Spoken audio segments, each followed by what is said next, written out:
Пенсионеров в Ингушетии приглашают на онлайн-занятия по финансовой грамотности. Началась весенняя сессия проекта Банка России «Финансовая грамотность для старшего поколения». На лекциях научат совершать безналичные платежи, распознавать легенды телефонных мошенников, распоряжаться имуществом и оформлять наследство. В прошлом году обучающие видео набрали в республике 2250 просмотров. По окончанию занятий и направлению отзыва участник получает именной сертификат. Расписание, инструкции для подключения и методические материалы размещены на сайте проекта. Вебинары продлятся до 18 апреля. Все мы знаем о случаях, когда граждан, особенно пенсионеров, под разными предлогами мошенники вынуждают взять в кредит внушительную сумму. Затем, путем обмана и злоупотребления доверием, убеждают людей перевести или передать деньги преступникам. На днях Госдума приняла закон, устанавливающий период охлаждения от 4 до 48 часов, в зависимости от суммы займа. За это время человек сможет взвесить риски и одуматься. Это особенно важно, когда заемщик находится под влиянием телефонных мошенников. Период охлаждения – это время между заключением договора и моментом перечисления денег человеку на карту. Если берется заем от 50 тысяч до 200 тысяч рублей, период охлаждения составит 4 часа. Свыше 200 тысяч рублей – 2 дня.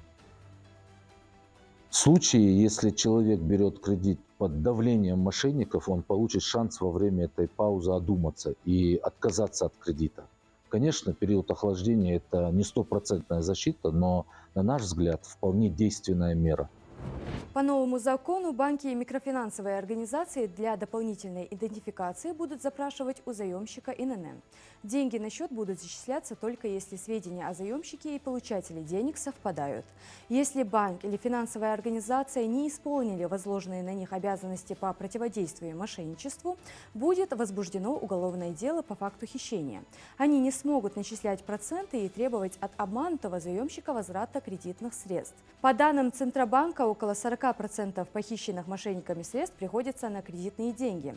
Поэтому обмен информацией между кредиторами и бюро кредитных историй будет ускорен, чтобы все происходило в онлайн-режиме. Тогда злоумышленники не смогут взять кредит на одного человека сразу в нескольких банках и микрофинансовых организациях. Такая мера заработает с 31 декабря 2026 года.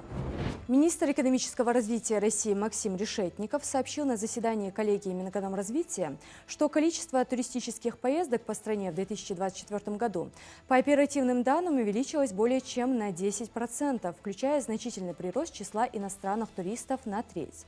Он отметил, что такой рост является прямым следствием введения электронных виз и группового безвиза, поддержанных президентом. Окончательные данные Росстата по числу турпоездок будут доступны в конце марта.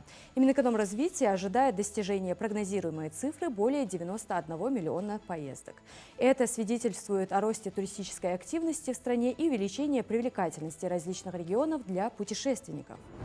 Завершаем выпуск экономических новостей. Информация о курсе валют на сегодня.